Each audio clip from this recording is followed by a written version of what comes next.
Welcome back to Beyond the Ledger. I'm your host, Shardae Layfield. Today's episode is part of the Growth Exchange, our special series featuring conversations with entrepreneurs, innovators, and business leaders who are transforming great ideas into growing businesses. In this episode, we're exploring what it takes to turn a simple idea into a business that solves a real-world problem for families. From identifying an unmet need to navigating growth and building a purpose-driven brand, this conversation highlights the entrepreneurial mindset behind creating meaningful impact. Joining us today is Emily Ackerman, Business Development Director for Bennett Thrasher's Southwest region, and Erin England, founder, CEO, and the entrepreneurial force behind Diaper Concierge. Erin's journey from big law attorney to entrepreneur offers a unique perspective on innovation, resilience, and building a business that brings peace of mind to parents during one of life's busiest seasons. Now let's tune in to today's conversation with Emily Ackerman and Erin England. Hi, friend. Hi. So I'm here with Erin England, who is my very smart friend who's going to be a gazillionaire one day. Don't forget us small people as you keep growing and shining. But we're here today to talk about from idea to impact, how Erin England built Diaper Concierge. So before we get into the deep entrepreneurial journey, let's set the stage. So Diaper Concierge is one of those businesses that gets people thinking, what is this? If I were seeing you at a soccer game or you bumped into a friend at school drop-off, how would you describe Diaper Concierge? Yep. If they're a parent, first of all, thank you for having me. Yes. Thank you. So good to chat with you. If they're a parent, and I know they are because we're at kids soccer game, right? In my mind, I say kids soccer game. So I'll say Diaper Concierge, it's a lifesaver. Have you ever been on the go and you have a diaper bag and you think you packed everything perfectly, but you come up short one diaper and then you have to go home and cancel your plans? Oh, yeah. Diaper Concierge to the rescue. Oh, yeah. So plain and simple, it is a vending machine that sells baby essentials for parents on the go. So find us in restrooms at big public venues like airports, sports stadiums, theme parks, and we sell diapers, wet wipes, formula, onesies, everything you need. Oh, my God. Where were you when I had my baby? Yes. No, so every great business has an origin story. So before there was Diaper Concierge, there was attorney Erin England. Yes. What was the moment that made you think I might have a business idea here? Yeah. Was it a lightning bolt moment, or did it become more of like a gradual realization over time? Yeah. So I call myself a recovering attorney because I still practice law. I started my own firm a couple of years ago. We can talk about that later. Keep that license. Yes. Keep it up. It's the day job that is helping to build and support Diaper Concierge. There was one lightning bolt moment, and then it subtly became a business idea. Mm-hmm. So the lightning bolt moment, it was 2016, first time mom. I've got little Alexandra, call her Alex. She's about 6 months old. We're at lunch. And by 6 months, you kind of know what you're doing. You pack your diaper bag. You got everything ready. Yes. So I go to change her diaper at a restaurant and I open up my diaper bag. Well, I put her on the changing table. Thank God they had a changing table. Mm-hmm. Don't get me started on that. So she's on the changing table and I reach into my diaper bag and I pull out it was like a size 2 and she's in size 4 by that point. No. So wrong size diaper. The wipes are all dried out.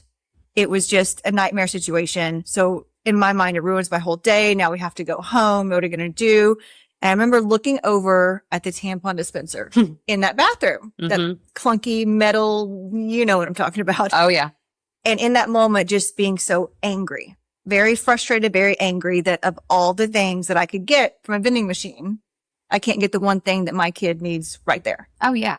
And so, I didn't start the company until about 2019. So I have the idea, but you're in postpartum haze, right? You're trying to get back to work, going back to work, partner in big law, so many stresses, so many pressure. We're building a house and on and on and on. So kind of ruminated and it never went away. The idea never went away. And then at some point, I wish I knew. I wish I journaled. I always wanted to be a person that journaled. Yes. I can't do it. Aspiring journalist. Yeah, aspiring journaler, introspectively. At some point I said, let's just try it. There wasn't a huge light bulb that went off at that point. It was, what do we have to lose? Let's just try it. It's not capital intensive. I start Googling wall mounted vending machines and we were off. That's crazy. Yeah. I swear to you, every mom is an inventor. I firmly believe this. That mom has invented a workaround, a solution, And whether or not it helps others and gets into the marketplace, that's different. But every mom was an inventor. Had you invented or started a business prior to law school, or is this your first entrepreneurial journey? Have I told you about this one? No. I don't know if I ever told you. I dabbled. Yes. So I was clearly bored with being a lawyer. I tried PlaySourceDallas.com. Did I talk about this? No, you didn't tell me this. But So I clearly wanted to help parents. I wanted to solve these problems that were, for whatever reason, not solved, but were so easy, low hanging fruit. Why is there not a database like a Yelp for places to take your kids to play? it's so true. So right when she was born, I created, this is, before COVID, 2017 probably. So I dabbled. Yeah. I started PlaySourceDallas.com. I still own it. If anyone wants to buy it. What? It's trademarked. Yeah. I shut it down, but it's, a searchable database. You could go in there and say, it's Tuesday afternoon. It's 100 degrees It's outside. raining or it's 100 degrees. So I want indoor. I want, sensory sensitive, my kid's on the spectrum, or I need within 10 miles of my house, or I need, a music park. It was really cool. Ladies and gentlemen, But nobody she's used saving the planet for Nobody used it. parents. But yes, so it's funny. I dabbled. Oh my gosh. Yeah. Well, I need to go look And this up. I know I couldn't make any money doing it. Nobody used it, but it was the first, it was like a segue from be professional lawyer and then also be more. Oh yeah.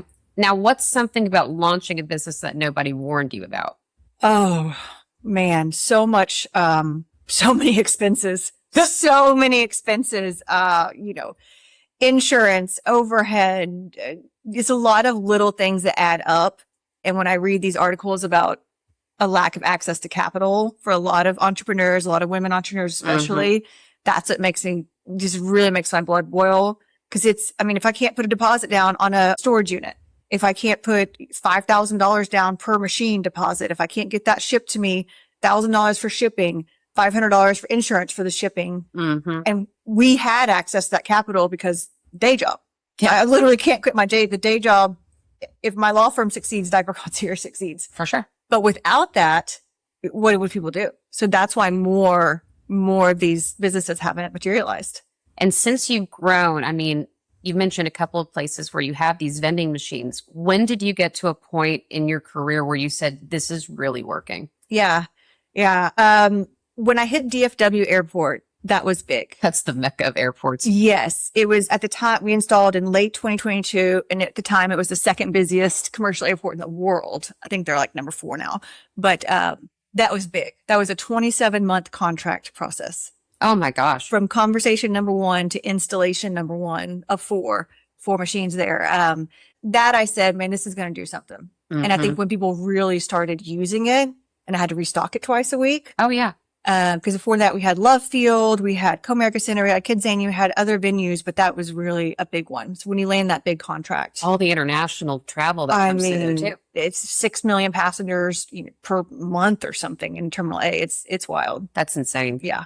Do you have a customer success story that you like to talk about, or anything where you literally had someone say, like, this is something that families truly rely on? So many. And I don't mean modesty is not my superpower. So I don't know. Oh, you can brag. Not to be Brag all humble, day. but people's feedback is what keeps me going on the hard days. So I'm B2B2C in the sense that I have to partner with airports.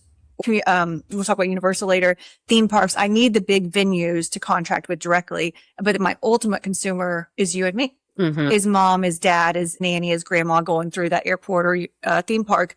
But when I get, probably once a week, maybe twice a week, I'll get an Instagram message. I'll get an email, a direct mail. We were traveling through the airport. My kid starts pooping. We're boarding the plane.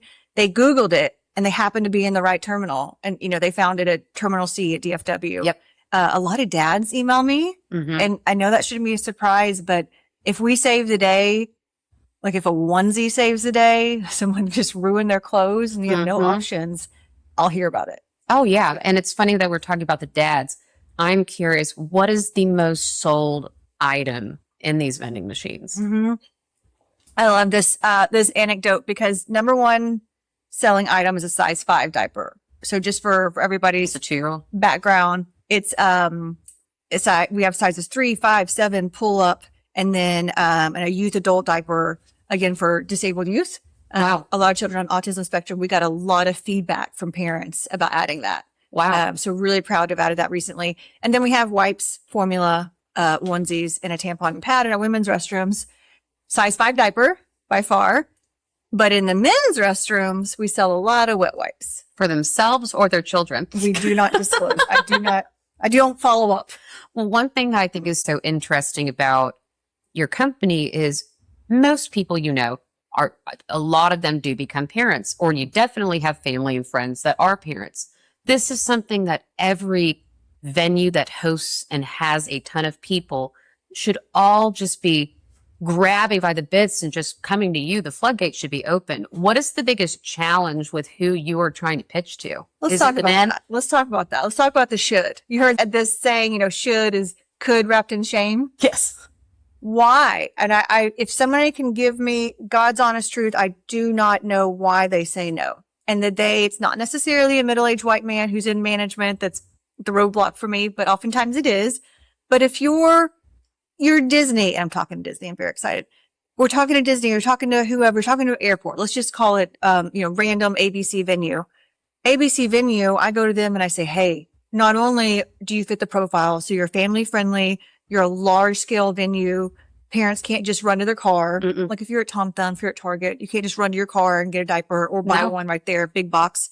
You fit the profile perfectly. I'm going to put this machine in at no cost to you. No cost. And I may even share my vended product revenue with you if you make me, right? So this is a win-win-win. Your customers are happy. They stay longer. They spend more money. You talk about the bottom line. It's sleek. You've seen it. It's mounted on the wall. It's 8 square feet. It's smart. We restock it. We do everything. And they say no. Mm-hmm. That is the biggest surprise to me. I thought, you have to be really like a little bit delusional to start a business. Yes. Delusional self-confidence is how I describe myself. So I delusionally thought, oh, people are going to be scrambling for this. Well, you would think, just from being a new mom myself, I won't be able to keep up with production. I'm going to have to go on Shark Tank. I'm going to have to get investors. But even when you think of the airport, no flight now runs on time. There's always a delay, or you're stuck on the runway on these planes. I mean, you think you pack enough to be fine to get to your destination and be just fine. But I have been in these travel situations where I'm thinking to myself, I am down to only 2 diapers. I hope we don't get any more delay. Sweating. Uh-huh. I mean, the success story, again, the testimonials, and when you present ABC venue with the testimonials and you lay it out there on a silver platter, I will pay for installation. And they still say no. It's truly baffling. Yeah. And baffling is a really nice way of saying like frustrating and makes me angry, but it's overcoming some of these objections. It's very humbling. Oh, yeah. And how have you personally changed since launching Diaper Concierge? Oh, well, What's different about the leader or even the person sitting here today versus who started the company? yeah, man, when I think about like lawyer Erin, like big law partner lawyer Erin, who thought that was that, yes, yeah. Like you stand a little taller, you think that's the pinnacle of success. And you think that, I've made it, 39 years old at that time when I really launched. Like you think you have one idea of success. And then what happened at some point when I went to change our firm, I think the real turning point for me in changing and evolving personally was leaving big law to start my own law firm. Mm-hmm. Because my background, I'm youngest of 3 kids, raised by a single mom, first in my family to go to college. Wow. To leave a point where you're like, no, you're a partner at an international, AmLaw, whatever law firm, you're making bukus of money. What are you doing? Mm-hmm. To walk away from that was so personally satisfying. And it wasn't on a whim. There was a lot of planning, a lot of looking at your bills and your debts and really making some strategic choices. But when I stopped chasing money and started chasing freedom.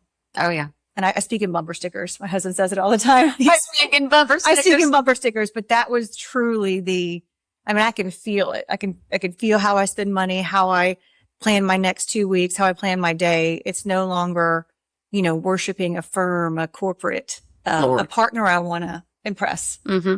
It's to my clients and it's to Diaper Concierge. Oh, yeah.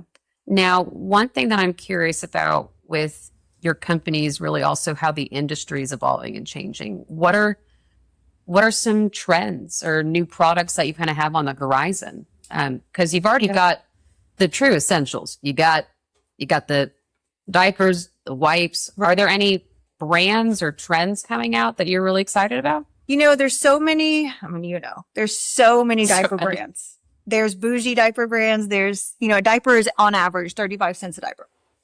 35 cents a diaper. And don't do the math. Kids go through 2,500 to 3,000 in their first 12 months. Whoa. That's like Diapers. a trivia question. Yeah. Don't do the math. Wow. And then about 6,000 in their diaper wearing years. And there's a lot of factors and variables go in there. Some kids, my kid had a hard time potty training.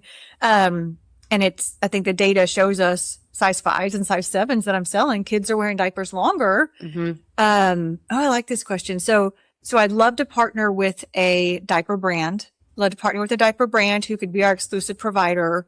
I would love to see that as more of a, just like a movement towards supporting parents and not just here's a diaper, it's a commodity. Oh yeah. I think that would be a really great partner. Someone who says we're the actual concierge, like that part of the word. We are here to support you. We're here when you need us. Something like that would be really interesting. So not just providing the diaper, but a more full scale supportive environment. You think that this is something that could go in every state? Oh my gosh, we're in Arkansas and Texas now. And Arkansas was strategic because it's Walmart's headquarters in Bentonville. And so we've got some good brand deals from that. Like literally people see it in the restroom. Yes, there's no reason it shouldn't be in every single, there's 500 commercial airports in the US. Oh my gosh. We're in 3. Let's go big, baby. So my plan is to super, super concentrate DFW. Saturated, get I'm pitching Peppa Pig. I'm doing a campaign for Peppa Pig online. Oh, how fun. There's no reason it shouldn't be there. Mm-hmm. At Universal, at Globe Life Field, we're at both major airports. I want to show this scalability so that some strategic partner can come along and say, well, yeah, let's just wrap that up and then expand to every other major metro area. Who would be good partners for you? Kimberly Clark. I'm coming for it. I want Kimberly Clark. They could provide 90% of the products in our machine. So everything other You hear that, Kimberly Clark? Yeah. Or Procter and Gamble.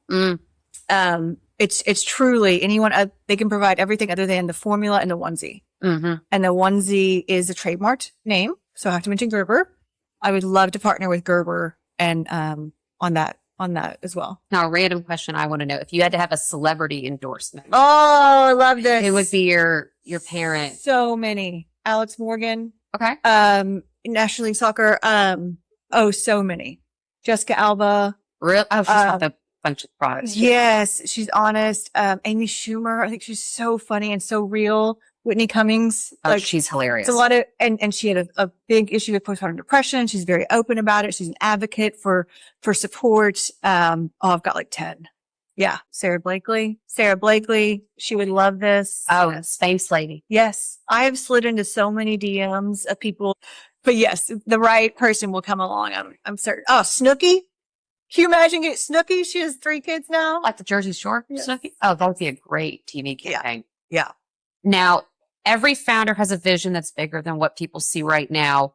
When you think about what's next for Diaper Concierge, besides the scaling in North Texas and eventually getting bigger and bigger gradually and purposely, how many employees do you have? 1. It's you. Oh, I pay myself and I.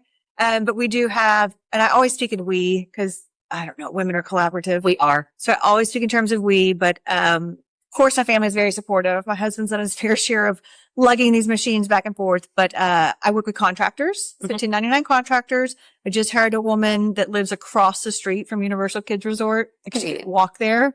So we're doing training on Friday, actually. So we're with contractors in all the different areas to go help me restock. Awesome. And I hired people to do my branding, rebrand. They're just an amazing company. So just, bits and pieces, outsourcing the service providers. Well, since you've solved a bunch of parenting hacks already, what would be that kind of next challenge you think that should be tackled in the mom and parenting community? Oh, that's a good one. Definitely just more wide scale adoption of a diaper vending machine. You need wide scale adoption. We have wider scale adoption of Legos from a vending machine than you do diapers. Mm-hmm. Of Build-A-Bears than you do diapers. of Kylie Cosmetics. She'd be a great celebrity partner. Yes, you would. She's also in the vending industry, apparently. Rihanna too. Oh, Got a lot of kids. I have There we texted. go. Yep, I've emailed her, DM'd her so many times. So wider scale adoption of just this one. I like the idea of solving one problem and not really staying in that lane and going an inch wide and a mile deep. Mm-hmm. Like if I can be known as a diaper lady, whenever I go through the airports, the security and stuff, diaper lady's here to solve this problem. I wouldn't try to solve every problem with parenting. Don't get me started. I have a lot of soapboxes. I have a lot of quasi-political soapboxes that we won't go into now. It's another podcast. But just solve this one problem. Like it's so easy. It's so straightforward. It's so concrete. And it's so easily adoptable if you get to the right decision makers. Mm-hmm. So I think you stay here, but I would love to see, what if it became so popular and so widespread that you could do like a gift card for people at baby showers, diaper concierge gift card. Oh my gosh. So then everywhere you're on the go, you could be like, oh, well, it's just my gift card. I like that idea. Diaper delivery services have kind of been done. They're tackling that now, Coterie and some others. And frankly, I think everybody Amazons. A lot of people Amazon their diapers. So I think that's probably saturated, but just the adoption of more of these machines being readily available. It's like a big restaurant. I mean, I'm thinking just where So many. we parents need this everywhere. We bring our children, literally. You know, one argument I have to say a lot is I'll hear ABC Venue's director of operations, right? He'll say, well, no one's ever asked me for a diaper, so we must not have a diaper need. Mm-hmm. Okay. All right. Has anyone ever asked you for a tampon? John? Bill? Anybody ever asked you for a tampon? No, but you have them available. And then they'll say, well, I just don't think it'll get used. How do we make sure it's worthwhile? Do you monitor the usage of your water fountain? Mm-hmm. Do you monitor the usage of your sink and your soap? No, but you have it available. So it's just the right thing to do. It's the proper amenity. And it's not even amenity. I don't like that word. It is a necessity. This necessity needs to be everywhere. Amen to that. Amen, sister. Now, if anyone else wanted to learn something interesting and cool about Erin England, what is an interesting fact about you to kind of close this out? That's good. Talked about my background. First, my family go to college. Love that. I can do the ABCs backwards. Really? Now I'm gonna have to do it, but I can name all 50 states. That's impressive. Yeah. No, I'm very, very, very OCD. My husband calls it CDO because I put the words in order. Oh my God. And I think that's probably, I'm as interesting as any other mom next door, you know? Yeah. Oh, I like this one. I have been in 13 weddings. Oh, Bridesmaid 7 times, maid of honor 5 times. Wow. House party once. Wow. That's interesting. That's a lot. That's good. Yeah. So I'm Katherine Heigl, 27. You are. Yeah. One actual random question that I would love to be sliced and diced. Do you have a mentor the whole time when you were doing this journey, or were you just kind of doing this solo? Or do you even have a mentor that you just have in life that you've really looked up to? You know, on the entrepreneurial side, I feel like I have 50, but they don't know it. You know what I mean? Yeah. Definitely the celebrity profiles of the Sarah Blakeleys and Sprinkles lady from Dallas. Yes, Catherine. Anyway, she's doing Bizana now. People that I've watched from afar, and then you go deep dives into their Instagrams and all their, it helps you feel really motivated and inspired. And then there's people, like I think I've texted you before. Hey, what do you think of this? Do you like this logo or this logo? Oh yeah. Would you buy this or this? What do you like? My girlfriends, Jackie, Laura, Emily, there's so many people that I make them come over and be my brain trust. Mm-hmm. They've helped me wrap diapers. My daughter's helped wrap diapers. Mm-hmm. That's a great question. In the law, it's much easier to identify those mentors. Paul Amiel, he's 75 years young. He feels like my bestie. Oh, he's just incredible. You know, Sakina, Monica, Laura, Corey, all these people. But in entrepreneurship, I truly think that I had a crazy idea and I just won't stop. I just won't quit until it's successful. I think that's the only reason I'm still here. So I just refuse to give up. I love it. We need you, and the world needs to know about this. And so thank you for coming on. Thank you. That wraps up today's episode of Beyond the Ledger's special series, The Growth Exchange, with Emily Ackerman and Erin England. Erin's story is a reminder that some of the best businesses begin by solving everyday challenges, and that growth comes from having the vision and determination to turn an idea into lasting impact. Thanks for tuning in to Beyond the Ledger. For more conversations with industry experts, entrepreneurs, and business leaders, visit btcpa.net and explore our latest resources. And don't forget to like, follow, and subscribe. Until next time, I'm Shardae Layfield, and we'll see you for the next conversation.